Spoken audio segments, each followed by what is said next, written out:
ஜனதா கட்சி அரசியல் ரீதியாகவே அதை எதிர்கொள்ள முடியும் என்று நான் சொல்கிறேன். தமிழிசை தொடர்ந்து இணைப்பு இருங்க. மனுஷபுத்திரன் உங்ககிட்ட ஏதோ கேள்வி கேட்கணும்னு நினைக்கிறார். சொல்லுங்க மேடம். இதுக்கு முன்னாடி பிஜேபி ஆட்சியில வந்த ஊழல்களும் சரி, இப்ப கர்நாடகா போன்ற மாநிலங்கள்ல பிஜேபி அரசாங்கத்தின் மேல இருக்கக்கூடிய ஊழல் குற்றச்சாட்டுகளும் சரி நம்ம எல்லாத்துக்கும் தெரிஞ்ச விஷயம்தான். அப்போ ஒரு ஊழல் இயக்கத்தை எதிர்த்து இன்னொரு ஊழல் இயக்கம் எப்படி அண்ணா திமுக சேர முடியும்? இல்ல, அதாவது நாங்கள் இயக்கம் என்றால் கர்நாடகாவில் சில குற்றச்சாட்டுகள் இருக்கிறது என்பதை நான் ஒத்துக்கொள்கிறேன். எடியூரப்பா அவர்களை நீக்கினோம், அதனால் இப்பொழுது அங்கே சில பிரச்சனைகளும் இருக்கிறது. அதனால் நான் இதை இல்லை என்று சொல்லவில்லை. ஆனால் ஒட்டுமொத்தமாக பார்க்கும் பொழுது காங்கிரஸ் ஆட்சியிலே 15 அமைச்சர்கள் மீது குற்றச்சாட்டு இருக்கிறது. இதுவரைக்கும் சரித்திரத்திலே இல்லாத அளவிற்கு 2 அமைச்சர்கள் திகார் ஜெயிலுக்கு போயிருக்கிறார்கள்.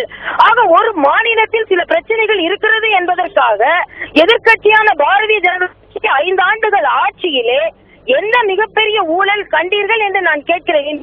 ஒரு ஊழல் வந்து கொண்டிருக்கிறது. ஆக எதிர்கட்சியாக இருக்கும் பாரதிய ஜனதா கட்சி அதை பற்றி பேசவே கூடாது என்று சொன்னால் என்ன அர்த்தம் என்று கேட்கிறேன். மாநிலத்தில் பிரச்சனை இருக்கிறது என்று நாங்கள் ஒத்துக்கொண்டோம். எஸ் எம் கிருஷ்ணா மேலேயும் பிரச்சனை இருக்கிறது, கவர்னர் மேலேயும் பிரச்சனை இருக்கிறது, அது நீதிமன்றத்தில் இருக்கிறது. அதனால்தான் நாங்கள் எடியூரப்பா எவ்வளவு மிரட்டினாலும் அவரை மறுபடியும் முதலமைச்சர் ஆக்கவில்லை. ஆக நாங்கள் காங்கிரஸை மிக அதிகமாக ஊழல் செய்திருக்கிறார்கள், எதிர்த்து போராடி கொண்டிருக்கிறோம். நன்றி தமிழிசை தலைப்பில் வந்து உங்களுடைய கருத்துக்களை பதிவு செய்த அவங்க இல்ல கிட்டத்தட்ட நாம் பாஷாவிடம் கேட்ட கேள்விக்கு உண்டான பதிலைத்தான் அவர்களும் சொல்லிக்கிறான்னு நினைக்கிறேன். நாங்களும் கொஞ்சம் ஊழல் செய்திருக்கின்றோம் தான், எங்கள் மீதும் சில குற்றச்சாட்டுகள் இருக்கின்றன இருந்தாலும் என்று சொல்லுகின்ற வாதம். பானு சொல்லுங்கள், ஒருவேளை மக்கள் இதையெல்லாம் பார்த்து எல்லா கட்சிகளும் இப்படித்தான் இருக்கின்றது என்ற ஒரு விதமான வெறுப்பிற்கு தள்ளப்பட்டு விட்டார்கள் நினைக்கின்றீர்களா? ஆமா, எனக்கே இப்படித்தான் தோன்றது. பாருங்களேன், ஒரு ஊழல்ங்கிறது குற்றச்சாட்டு. ஒரு அரசாங்கத்திட்ட நாங்க போய் ஒரு கோரிக்கை வைக்கிறோம், ஒரு வலுவான சட்டம். அது யார் அரசாங்கம் நடத்தி கொண்டிருக்காங்களோ அவங்க கிட்ட தான் கேட்க முடியும். அந்த அரசாங்கம் அதுக்கு தயாரா இல்ல. எவ்வளவோ ஒரு வருஷமா போராடிட்டு இருக்கோம், இன்னும் காங்கிரஸ் அதை சரி பண்ணல. ஒரு லோக்பால் கோalitionக்காக என்னெல்லாமோ பண்றாங்க இல்லையா? மம்தா பானர்ஜி மிரட்டுறாங்க, இங்க இந்த டிஎம்கே இவர் மிரட்டுறாரு, எல்லாத்துக்கும் உட்படுறாங்க. எல்லாத்தையும் சரின்னு சொல்லி சமாளிச்சு ஒரு அரசாங்கத்துல பதவியில இருக்கிறதுக்காக என்னெல்லாமோ சமாளிச்சு செய்யறாங்க. ஒரு சாதாரண ஒரு வலுவான சட்டம், அரசாங்கத்துக்கு உண்மையாவே அந்த ஊழலுக்கு எதிரான ஒரு இது பண்ணணுங்கிற ஒரு எண்ணம் இருந்தா அந்த சட்டத்தை அவங்க பாஸ் பண்ணிருப்பாங்க. இதுக்கு இவ்வளவு பிஜேபியா காங்கிரஸாங்கிற டிபேட்டே தேவையில்லை அந்த இடத்துல. அதாவது ஊழலுக்கு எதிரான சட்டம் இயற்றணுன்றதுல மாறுபட்ட கருத்து யாருக்கும் கிடையாது. இந்த நாட்டுல நான் தான் சர்வாதிகாரி, அண்ணா ஹசாரே வைக்கிறது தான் சட்டம்னா அது ஏத்துக்கிறது நாங்க. யார் who are you to write? அதுல அவர் சொல்றதுல ஒரு பாயிண்ட், நீங்க நான் சொல்ற மாதிரி தான் சட்டம் இருக்குன்னா அப்புறம் ஜனநாயக நாட்டுல என்ன இருக்கு? இல்ல அதுதான் இப்ப அவர் சொல்றதுல எனக்கு ஒரு உடன்பாடு இருக்கு. அதாவது காங்கிரஸ் மேல எனக்கு இருக்கக்கூடிய கடுமையான விமர்சனங்கள், இந்த லோக்பால் மசோதாவுக்கு எதிராக அவங்க பண்றது எல்லாத்தையும் தாண்டி அவர் ஒரு முக்கியமான பாயிண்ட் சொல்றாருன்னு நினைக்கிறேன். ஒரு டெமோக்ராட்டிக் செட்டப்ல மக்களால தேர்ந்தெடுக்கப்படாத ஒரு அமைப்பு எல்லாருக்கும் மேல பவர்ஃபுல்லா இருக்குதுங்கிறது காலப்போக்குல ரொம்ப டேஞ்சரஸா மாறுங்கிறத அருந்ததிராய் போன்றவங்க பலர் வந்து சுட்டி காட்டுறாங்க. அப்ப அவங்க யாருக்கு ஆன்சரபிள்? இதுதான் முக்கியமானது. அப்புறம் அதுல இருக்க போறவங்களுடைய குவாலிட்டி என்ன, தகுதி என்ன, அவங்களை யாரும் மானிட்டர் பண்ண போறாங்க? அப்ப ஏற்கனவே இருக்க ஊழல் தடுப்பு அமைப்புகள்ல நடந்த பல பிரச்சனைகள் லோக்பாலுக்குள்ள வராதா? இவ்வளவு பெரிய சிஸ்டத்தை இப்ப உதாரணத்தை நான் கேட்கிறேன், இந்தியா போன்ற நாடுகள்ல ஒரு நாளைக்கு லட்சக்கணக்கான ஊழல் குற்றச்சாட்டுகள் பதிவாகுது. இதை எப்படி ஹேண்டில் பண்ண போகுது லோக்பால்? அதுக்கான என்ன சிஸ்டத்தை நம்ம கிரியேட் பண்ண போறோம்? எத்தனை லட்சம் பேரை நம்ம வேலைக்கு எடுக்க போறோம்? அப்படி ஒரு எல்லாத்தையும் தாண்டி ஒரு பவர்ஃபுல் அமைப்பு இருக்கும்னா அதை நீங்க முழுக்க இம்ப்ளிமெண்ட் பண்ணணும். நான் இன்னைக்கு ஒரு ஊழல் குற்றச்சாட்டு நான் லோக்பாலுக்கு கொடுத்தேன்னா அதுக்கு எனக்கு தீர்வு கிடைக்க எத்தனை வருஷம் ஆகும்? இந்த மாதிரி லட்சக்கணக்கான குற்றச்சாட்டுகள் வரும். வந்துட்டு இதெல்லாம் நடைமுறையில் இருக்கக்கூடிய கேள்விகள். இதுக்கெல்லாம் அவங்க கிட்ட பதில் இல்லை. லோக்பால் லோக்பால் லோக்பால் திரும்ப திரும்ப சொல்றாங்க. ரெண்டாவது, மக்களுக்கு ஆன்சர் பண்ணாத எந்த ஒரு பவர்ஃபுல் அமைப்பு இருக்குதுங்கிறது ரொம்ப டேஞ்சரஸான விஷயம்.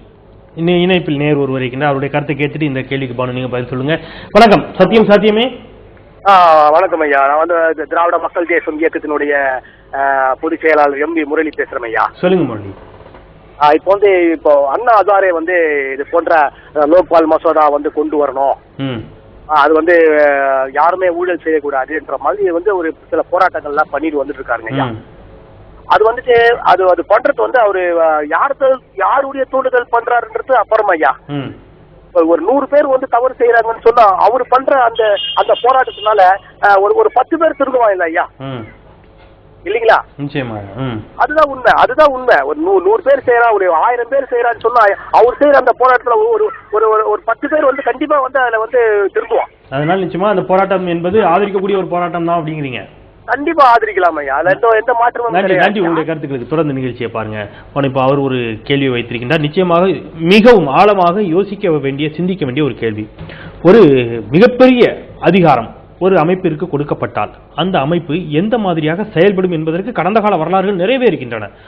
இது அவங்க அதை மிஸ்யூஸ் பண்ண மாட்டாங்களா, தவறாக பயன்படுத்த மாட்டார்களா அப்படிங்கிற ஒரு கேள்வி முன்வைக்கப்படுகின்றது. லட்சக்கணக்கானோரை வேலைக்கு எடுக்க வேண்டும் அப்படிங்கிற ஒரு சூழலுக்கு வந்தால், நீங்கள் ஏற்கனவே சொல்லியிருந்தீர்கள் இங்க பீப்புள்ஸ் எல்லாருமே வந்து இங்க பப்ளிக்ஸ் வந்து கரெக்டா இருக்கிறாங்க அப்படின்னு சொல்லும்போது, இந்த கரெக்டான சமூகத்திலிருந்தான் ஒருவன் அங்கே தேர்ந்தெடுக்கப்பட இருக்கின்றான். அவன் எந்த அளவிற்கு நேர்மையாக செயல்படுவான், இது போன்ற பல கேள்விகள் அங்கே முன்வைக்கப்படுகின்றன. இதையெல்லாம் சரி செய்யாமல் நாங்கள் சொல்வதை மட்டுமே ஏற்றுக்கொள்ள வேண்டும் என்று மக்களால் தேர்ந்தெடுக்கப்படாத ஒரு அமைப்பு சொல்வது என்பது இது சர்வாதிகாரம் போன்றது அப்படிங்கிற முனைவர் பாஷாவுடைய கேள்வி நினைத்து உங்களுடைய பதிலை சொல்லுங்கள். இது பார்க்கிற விதம் தான் தவறா இருக்கு. அதாவது மக்கள் இதுல இருந்து, இந்த இயக்கத்தில இருந்து என்ன முன்வைக்கிறாங்கன்னா, ஒரு வலுவான மசோதாக்கான ஒரு வரைவு, ஒரு டிராஃப்ட் கொடுக்குறாங்க. அதை வந்து கவர்மெண்டோட சைட்ல இருந்து என்ன பண்ணணும்னா, நீங்க கேட்கிற கேள்விக்கெல்லாம் கவர்மெண்ட் தான் ஆன்சர் தேடணும். அதாவது இதை எப்படி வலிமையா மாத்தலாம், இதுவரை இருந்த சட்டங்கள்லாம் ஏன் ஃபெயிலியர் ஆச்சு, அப்ப இதை இன்னும் எப்படி ஸ்ட்ரென்தன் பண்ணலாம், அதுதான் ஒரு அரசாங்கத்தோட வேலை. மக்கள் இதுல இருந்து நாங்க ஒரு டிராஃப்ட் கொடுத்தாச்சு, அதை பேஸா வச்சுக்கோங்க, இல்ல இதை இன்னும் ஸ்ட்ரென்தன் பண்ணுங்க. ஆனா கவர்மெண்ட் என்ன செய்யறது, அதை எப்படி வீக்கன் பண்ணலாம், எப்படி ஒரு வாட்டர் டவுன் ஒரு டிராஃப்டை வந்து கொடுக்கலாம் அப்படிங்கறத யோசிக்கிறதுக்கு தான் கவர்மெண்ட் மூளையை செலவழிக்கிறதே தவிர, நீங்க கேட்கிற கேள்விகளுக்கெல்லாம் வேலை செய்யறதுக்கு தான் நம்ம அவங்களை அங்க அனுப்பிச்சிருக்கோம். அந்த வேலையை அவங்க செய்யாம மக்கள் இதுட்ட கேட்கறதுங்கிறது ரொம்ப ரிடிகுலஸா இருக்கு.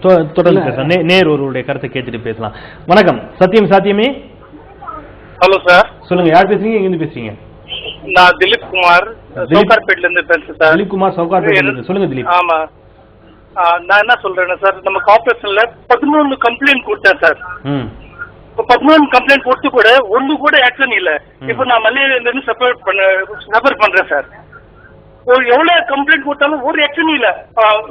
கம்ப்ளைண்ட் ஃபார்வர்ட், கம்ப்ளைண்ட் ஃபார்வர்ட் போய் பார்த்துட்டேன், ஒண்ணும் இல்ல. லோக்கல் மாதிரி பில் வந்து அவங்க அங்க போய் கம்ப்ளைண்ட் பண்ணலாம். அவங்க அரசாங்கம் இருக்கு, அவங்க என்ன சொல்றாங்க ஒன்னும் சொல்ல மாட்டாங்க நம்ம கிட்ட. நம்ம யார்கிட்ட போய் சொல்லணும்? அரசாங்கமே ஆக்ஷன் எடுக்குன்னு யார்கிட்ட போய் சொல்லணும்? நீங்களே சொல்லுங்க சார். அரசாங்கமே ஊழல் பயப்பட்டிருக்கின்ற பொழுது நாம் ஊழல் செய்கின்றவர்களிடமே போய் அந்த குற்றச்சாட்டை சொன்னா அவங்க எப்படி பதில் சொல்லுவாங்க அப்படின்னு கேட்டுக்கிறீங்க. நன்றி திலீப் குமார், உங்களுடைய கருத்துக்களுக்கு. தொடர்ந்து நிகழ்ச்சியை பாருங்க. இப்போ இது ஒரு சாதாரண இந்திய குடிமகனுடைய ஒரு குரல். நான் 13 முறை கார்பரேஷன்ல போய் புகார் மனு கொடுத்தேன், யாரும் நடவடிக்கை எடுக்கவில்லை. அதனால் லோக்பால் போன்ற ஒரு அமைப்பு தேவைதானே அப்படிங்கிற ஒரு வாதம், ஒரு குரல் ஒலித்திருக்கின்றது. நீங்க எப்படி பாக்குறீங்க மனுஷபுத்திரன்? இப்போ நம்ம நாட்டில் மனித உரிமை ஆணையம் இருக்கு. அது வந்து ஒரு இண்டிபெண்டன்ட் பாடி. நம்ம மனித உரிமை மீறல் நடந்ததுன்னா நீங்க அதில் போய் கம்ப்ளைண்ட் பண்ணலான்ட்டு. எனக்கு தெரிஞ்சு இந்தியாவில் நடந்த பெரும்பாலான மனித உரிமை மீறல் சம்பந்தமா அவங்க கிட்ட இருந்து எந்த ஆக்ஷனும் அவங்க எடுத்ததில்லை. எவ்வளவோ கம்ப்ளைண்ட்ஸ் கொடுக்கப்பட்டு, ஏன்னா எங்களால் ஹேண்டில் பண்ண முடியலங்கிறாங்க, அவ்வளவு கேசஸ் எங்களுக்கு வருதுன்றாங்க. இதே மாதிரி என்னன்னா லோக்பால நம்ம எப்படி நடைமுறைப்படுத்த, மனித உரிமை ஆணையத்திற்கு விசாரிக்கும் அதிகாரம் மட்டும் தானே இருக்கின்றன. இவங்களுக்கு தண்டிக்கும் அதிகாரம் இருக்குன்னா இதை எப்படி இம்ப்ளிமெண்ட் பண்ண போறாங்க, என்ன செட்டப் உருவாக்க போறாங்க? பிராக்டிகலா அப்படி ஒரு இண்டிபெண்டன்ட் பாடியை உருவாக்குறதுன்னா அவங்களுடைய லீகல் பவர் என்ன, அவங்களுடைய பீப்புள் ரெப்ரசன்டேஷன் என்ன, இது போன்ற கேள்விகள் ஒரு புறம். அப்புறம் இங்க பேசினவங்க எல்லாருடைய இதுல இவங்க மேடம் பேசினது உட்பட ஒண்ணுமே இல்லாத இடத்துல ஏதாவது ஒண்ணு நடக்காதாங்கிற ஒரு ஏக்கம் தான் எல்லார்கிட்டையும் வெளிப்படுது. வந்துட்டு அந்த ஏக்கத்தை, அதுக்கு பின்னாடி இருக்கக்கூடிய உணர்ச்சியை நான் புரிஞ்சுக்கிறேன். ஏன்னா ஜனங்க இந்த ஊழல் செட்டப்னால அவ்வளவு நொந்து போயிட்டாங்க. இப்ப அதாரா மாதிரி ஒருத்தர் வந்து குரல் கொடுத்தவொடனே ஒரு அற்புதம் நடக்காதா அப்படின்னு அவங்க நினைக்கிறாங்க. ஒரு 10 பேர் செந்த மாட்டானான்னு ஒருத்தர் சொல்றாரு.